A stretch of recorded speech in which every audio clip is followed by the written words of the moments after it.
Venons-en maintenant à ce phénomène qui inquiète les services de police. En 2015, une vingtaine de cas de prostitution de mineurs avaient été enregistrés. Ils étaient 226, 10 fois plus l'an dernier. Des jeunes filles de 14 ou 15 ans manipulées par des proxénètes et dont la vulnérabilité est exacerbée par les réseaux sociaux. Regardez cette enquête tournée à Lille par Marion Fiat et Bora Gerbas. Cette équipe d'enquêteurs se prépare à intervenir. Bon, les menottes, le billet de... Direction, un appartement du centre-ville de Lille que les policiers surveillent depuis plusieurs jours. Le mec qui vient de sortir, c'est pas quand ça bouge, il sort.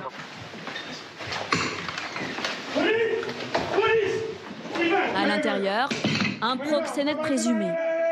Il est arrêté. Allez, on y va. Vous avez tout le loisir de vous expliquer. Vous avez 96 ans, monsieur.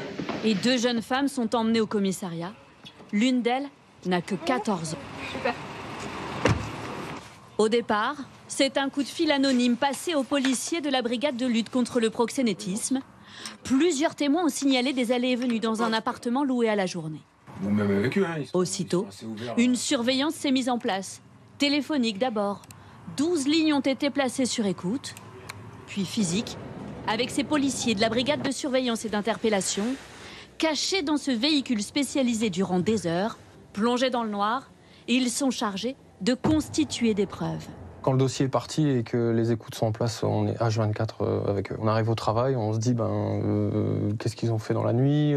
On s'est dit ça commence à faire beaucoup et deux jeunes filles de 14 et 15 ans, on ne peut pas non plus laisser traîner trop ce genre d'affaires. 2 mois ont été nécessaires pour construire un dossier solide. L'homme arrêté, ici vêtu de noir, est soupçonné d'être à la tête d'un réseau de prostitution de 4 jeunes femmes, dont 2 mineurs, qui recevaient parfois une vingtaine de clients par jour. Les auditions vont commencer. 9 fois sur 10, il n'y a rien à voir dans cette histoire.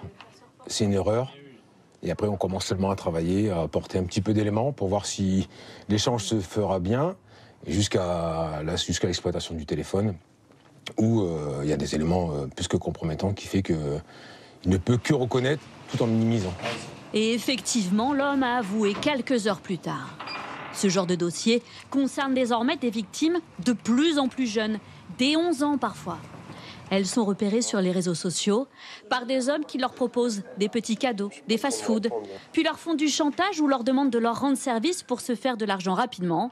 Ils les prostituent via des sites internet et le piège se referme. On a effectivement une augmentation de ce phénomène qui est due en partie aux réseaux sociaux avec une plus large palette d'offres et de demandes qui se passent non plus sur la voie publique. La minorité s'observe à l'œil nu, mais sur les réseaux sociaux, tout est un peu plus masqué.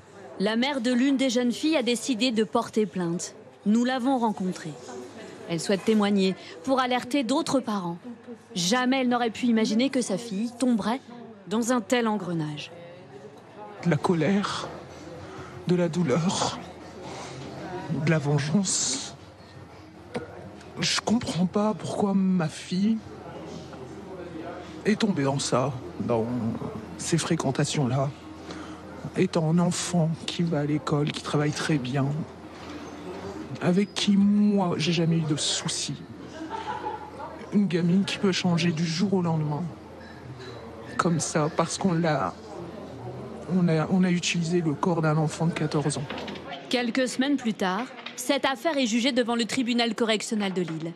L'accusé n'a que 19 ans et poursuivi pour proxénétisme aggravé à la tête d'un réseau. L'audience est ouverte, vous pouvez vous asseoir.